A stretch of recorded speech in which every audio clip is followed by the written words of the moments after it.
Así que posponemos la conversación con Carlos Goyanes.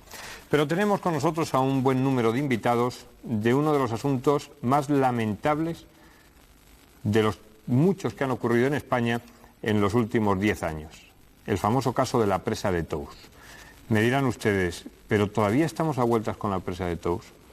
Pues sí, señores. Todavía, 8 años después, los españoles que se vieron afectados por una pantanada, por una irresponsabilidad de una administración y de un Estado, están a vueltas con la presa de Tous esperando que alguien les solucione la vida que les arrancó de cuajo aquella pantanada, que les dejó sin casas, sin tierras, sin trabajo, sin patrimonio, que les obligó a endeudarse hasta las orejas sin posibilidad de poder devolver esos créditos si no tenían sus tierras en condiciones para poder trabajar y poder producir, en una de las actuaciones más lamentables de una administración. Tenemos con nosotros en el estudio en total 7 cualificados representantes, agricultores, abogados, todos de la parte afectada, frente a ese Estado empeñado en no pagar. Ahora ha habido una sentencia, la sentencia del juicio de la presa de Tous, que muchos de ustedes conocen, y solo 4.458 afectados de los 23.545 van a ser por el momento indemnizados. Lo que puedo decir, y es una realidad, y me remito a las pruebas documentales a las que hace referencias, que en ningún momento hubo un vacío informativo, sino todo lo contrario, una comunicación directa entre la Confederación Hidrográfica y la Generalitat de Valencia. Y lo que duele es que mentiras, falsedades, hayan sido utilizadas en Europa, en la Comisión Europea, en el hearing, en la audiencia de la vicepresidenta, de una forma absolutamente ruin y de una deslealtad máxima por parte del Partido Popular. Todavía tenemos que hacer muchas cosas en la respuesta y en la reconstrucción.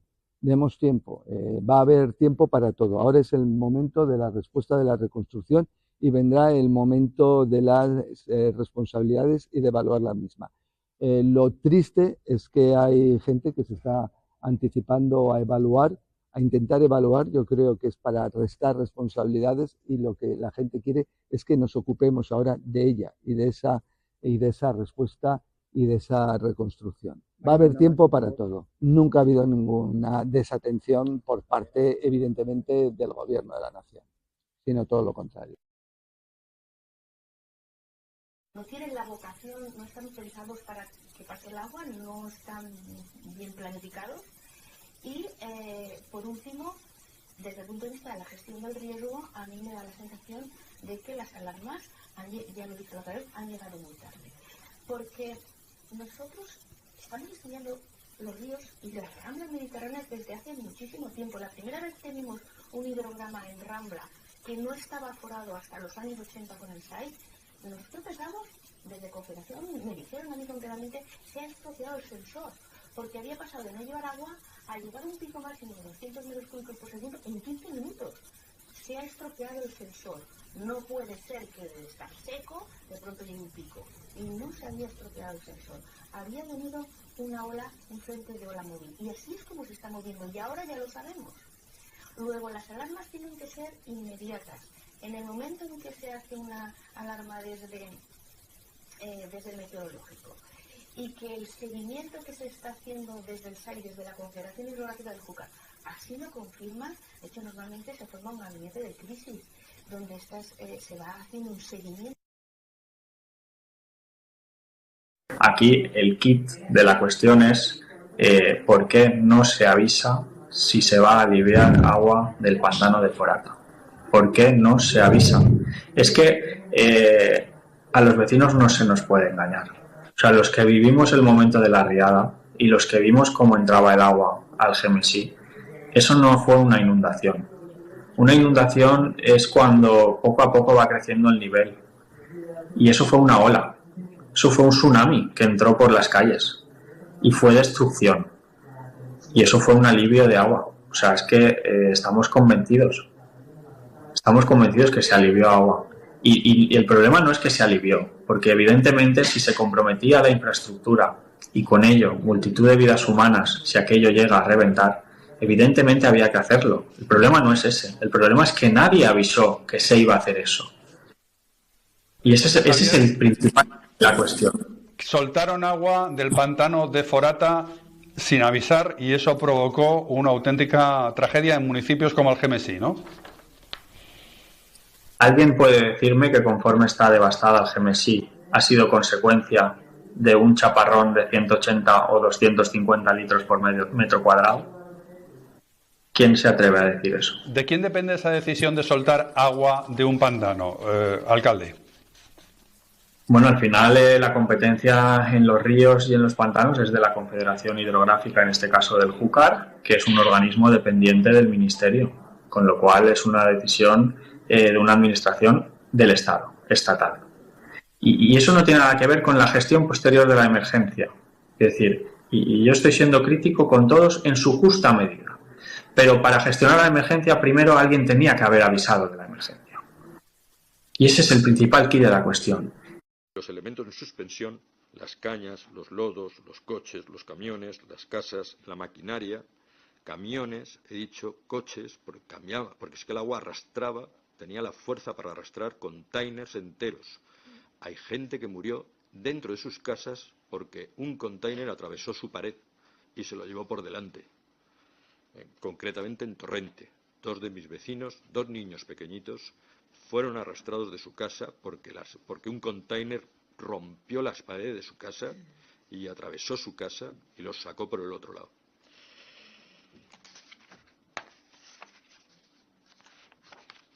La velocidad del agua y los elementos en suspensión, y quiero hacer una mención a las cañas.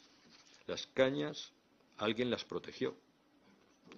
Llevo 45 años trabajando en la construcción, soy ingeniero de caminos. Toda la vida se habían limpiado los cauces. Hubo un momento que se protegieron las cañas porque, en teoría, controlaban también los desbordamientos. Las cañas no controlan ningún desbordamiento cuando el cauce es violento. Cuando el régimen es laminar, sí, pero un cauce violento lo que hace es arrastrar y empujar y llevárselo por delante. Las cañas mezcladas con el barro, los que somos de Valencia sabéis Cañas y barro, esa novela, ¿no? Porque se hacían las casas con cañas y barro. Se convierten en una argamasa que baja con el agua, que se apalanca en los obstáculos y que cuando se rompe aumenta la cinética del agua, aumenta todavía más la velocidad del agua. Así que la velocidad del agua a la que llegó a su desembocadura era inusitada. No es que llevó mucha agua, porque llevó 2 veces el caudal del Ebro. 2 veces el caudal del Ebro por un cauce que no le cabe ni siquiera media vez el caudal del Ebro. Así que el fenómeno fue extraordinario, pero además la bajada con todo lo que lleva encima, containers, cañas, lodo, argamasa, trozos de puentes. Vivo en Torrente. Nos cruzan 9 puentes, solo quedó 1 en pie. Los otros 8 cayeron, porque los arrastró el agua, y el único puente que no cayó no tenía pilares en el barranco. Tengo la triste orgullo de haber sido yo el que lo diseñó y el que lo construyó. Una vez mezclado con el terreno, lo acondicionamos y colocamos las coberturas opacas, que deberán permanecer instaladas en el cauce al menos 18 meses.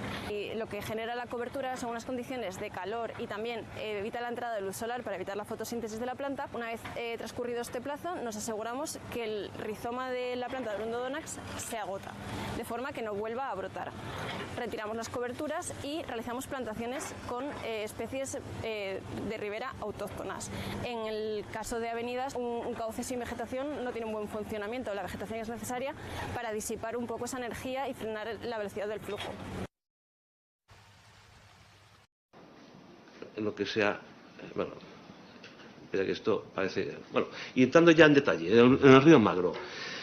En el río Magro se inicia la inundación en la zona de Utiel, la cabecera de Utiel, con varios barrancos que son afluentes al Magro, y menos mal que el alcalde de Utiel pues tomó la decisión de que los autobuses escolares no fueran y que los niños no fueran a la escuela, porque la tragedia habría sido bastante peor, a pesar de que hubo muertos, ¿no?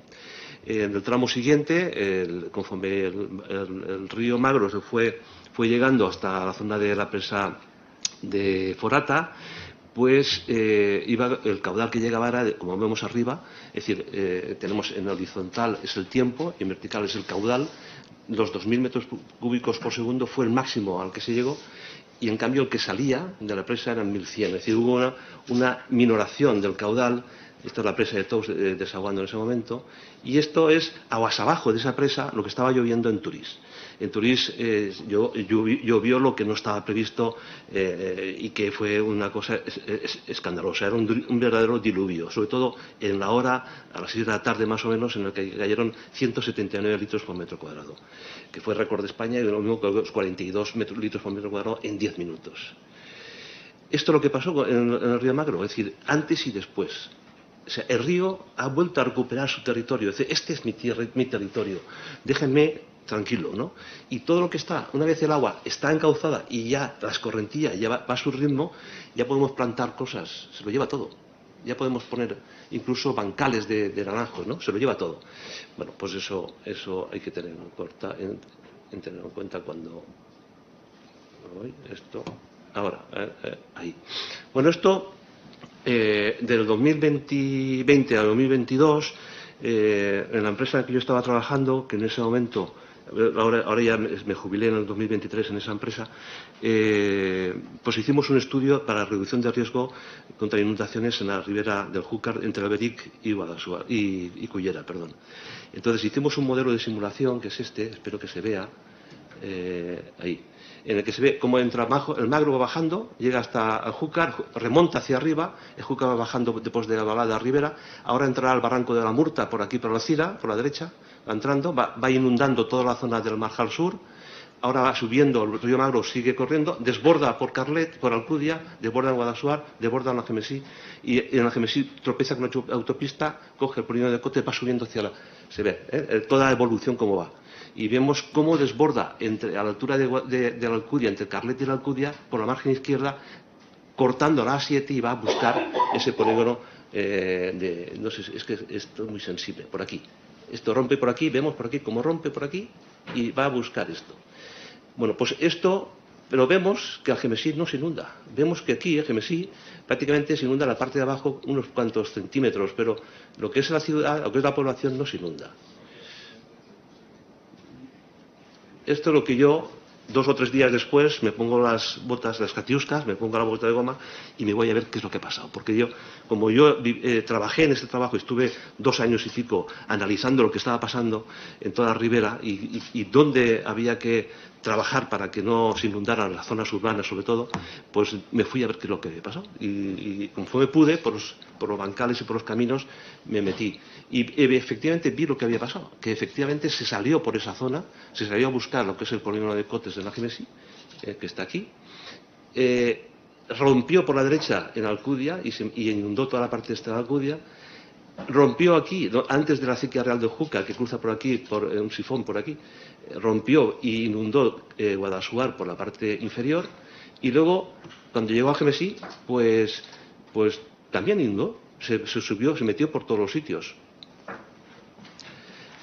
Entonces, ¿cómo es posible? ¿Por qué se inundó Algemesí? Si en la simulación no salía.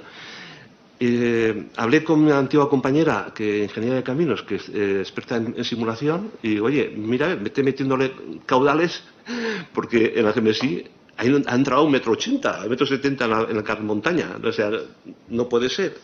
Y empezó a meter caudales. Y por muchos caudales que le metía, no entraba en Algemesí. Luego, hay que ver qué pasa en Algemesí. Entonces, bueno, me lo pateé también por aquí, en la zona del Raval de Algemesí, donde hubo muertos y tuvieron que sacar a la gente con una pala cargadora, porque son viviendas de una sola de planta baja, y la gente de aquí, pues no, es la zona más pobre del municipio. Pues, y resulta que estaba por encima, el agua había saltado por encima del pretil, y se había roto por esta zona, que es la foto que vemos a la izquierda, había roto el pretil Y cuando ves el pretil resulta que estaba sin armadura cogida, o sea, era un hormigón en masa, el agua, pum, lo soltó y se lo cargó. Y luego, en la parte esta de aquí arriba, se metió por aquí y arrasó, que es esta fotografía que vemos aquí. Entonces, analizándolo con cuidado, es estas fotos que vemos aquí a la derecha, son estas viviendas que digo aquí. Ahí se metió casi 2 metros de agua, 1,80, 1,90, en algunas zonas 2,20 más un colegio que hay aquí. Saltó el pretil por encima y dice, bueno, ¿cómo es posible? Si la cota de esta calle es la misma que está al otro lado, ¿por qué no se fue hacia Alcira? Es decir, si yo tengo una zona más alta, que tengo aquí el pretil, lo suyo, el agua, antes de salir por aquí, se va por aquí. Es el principio de los principios, ¿no? ¿Por qué no pasó eso? Pues no pasó porque vemos aquí en la foto que se ve enfrente. Los naranjos las cañas toparon contra los naranjos. Y el fango pegó las cañas contra los naranjos. Y se provocó una mota que no era artificial, una mota artificial, eventual, y que fue la que elevó el nivel del agua y se metió en la Gemesí hasta ese nivel. Si no, no hay manera de explicarlo. Solución es quitar 200 metros de naranjos y dejar que el agua, cuando se desborde para allá. Otra, levantar esta calle un metro de altura y el pretil otro metro de altura.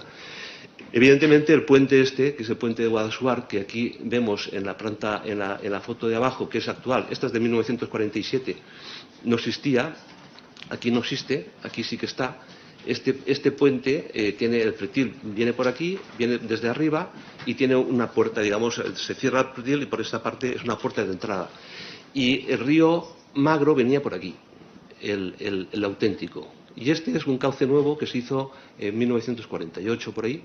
Esto se tapó, se hizo aquí un parque, el Parque Salvador Castell, y digamos que el agua, pues en el año 80-81, cuando estaba el alcalde Juan Gilbert Macià, pues se hizo aquí un paso inferior, justamente por donde estaba antes el río, y el agua, cuando ha roto por aquí, pues ha ido por ese sitio, ¿no? Entonces, digamos que el desastre estaba escrito. A ver si consigo que esto pase para adelante. A ver, no, me va para atrás.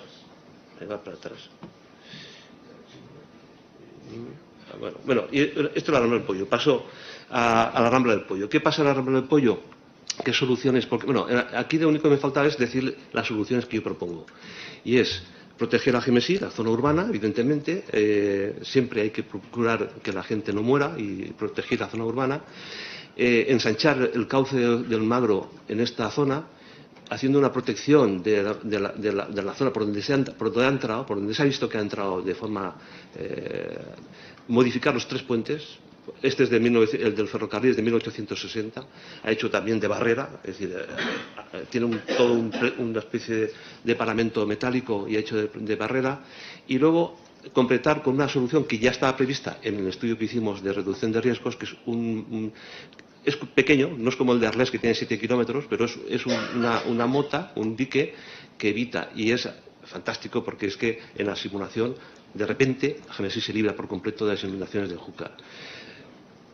Vale. Esto es lo que no... Bueno, a ver si consigo. Vale, el Pollo. La Rambla del Pollo, pues vemos aquí la red de tupida de barrancos. Vemos lo que hicimos en el año 2000, entre el 2006 y el 2007. En el 2006 se terminó unos estudios previos que habían hecho una empresa de ingeniería, se llamaba Minsa, y en la que había colaborado el profesor Félix Francés en los modelos de simulación de hidrología. Y luego nosotros se nos encargó por parte de la Confederación Hidrográfica realizar, yo entonces era director territorial de la empresa, y bueno, aunque no estaba yo directamente implicado en el proyecto, porque llevaba, digamos, todo el arco mediterráneo, tenía más de 300 personas a mi cargo, pues no, por lo menos sí que estaba enterado de lo que se estaba haciendo, porque además por sensibilidad sobre estos temas desde que era pequeño. Y entonces se nos encargó un estudio ya, digamos, más actualizado de lo que se había hecho anteriormente, y en el 2010 presentamos los 7 proyectos. O sea, eran 6 proyectos, un sexto se dobló en 2, ¿no? Entonces, como vemos aquí, lo que se hacía era que la Rambla de Pozalet, que está aquí arriba, se une a la Rambla de La Saleta, que inunda la zona de Aldaya y Chiribella, y este es el Barranco del Pollo, que se une a Barranco de Gallego, que viene por aquí, y aquí, a partir de la A3, de la A7, del bypass, desaparece prácticamente del cauce del Pollo, pasa a tener una capacidad de 120 metros cúbicos por segundo cuando tiene 1200 antes de la. Entonces, evidentemente, el agua se desborda por todos los sitios. Es más, conecta después con el barranco que de aquí, que es el barranco de la Horteta, conecta por detrás y se juntan aquí. Es decir, el caudal que pasa por aquí son los 1.500 metros cúbicos por segundo para esta situación muy poco probable de estos caudales, y los otros van laminando de manera, aquí hay una interferencia entre los distintos barrancos, entre ellos, van laminando y vemos aquí que son por 120, digamos, hay gente que confunde la superficie con los caudales. Esto es una superficie muy grande, pero el caudal son 100 y pico. Es una línea recta, es solo una línea, son 1.500.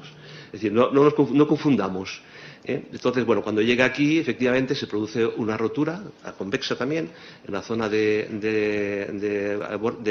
Paiporta, y va a buscar la Rambleta y la zona entre Albal y Catarroja y recto. Y esto es lo que hicimos en el 2010, que es una copia de lo que ha pasado casi. Y va recto por aquí, entre Massanassa y Benetúser, y luego se libraba Sedaví por la parte de arriba.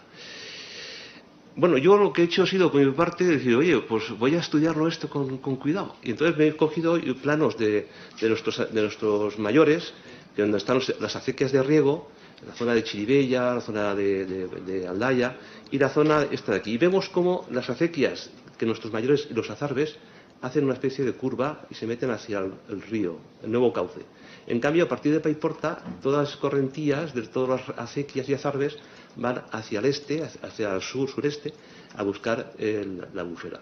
Pues eso es, si es que nos lo dijeron ellos, estaba hecho. Entonces, esto me lo trabajé yo después, efectivamente, a partir de los azarbes, y es lo que ha pasado. Total, que el concreto aquí, que no sé si...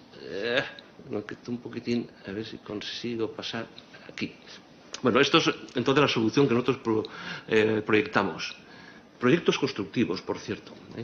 Entonces, tenemos una gran zona de reforestación en la zona alta, porque está de los incendios y de las erosiones tan tremendas, está aquello pues prácticamente en roca viva, o sea, decir, realmente está en muy malas condiciones.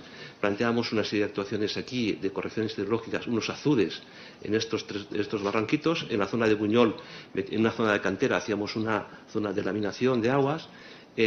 Más abajo, en el Pozalet, que desaparecía, proyectamos una gran balsa de laminación para reducir los 240 metros cúbicos por segundo a 75. Y luego, en la zona tanto en el Pollo como en el Gallego, vemos que desde la A3 prácticamente estamos trabajando con él, y luego hasta Torrent, es decir, una actuación completa. Con dos derivaciones, una hacia Alturia, desde el Barranco de la Saleta, después de cruzar Aldaya, y otro corredor verde, otra vía verde, que desde antes de Paiporta pues conectaba con la esta. Y después pues todo un tratamiento para evitar la colmatación de la bufera, para recuperar la situación de la bufera lo máximo posible, para acondicionar medioambientalmente toda la zona, incluso con sendas peatonales y carriles bici, para mejorar la comunicación territorial entre las distintas poblaciones.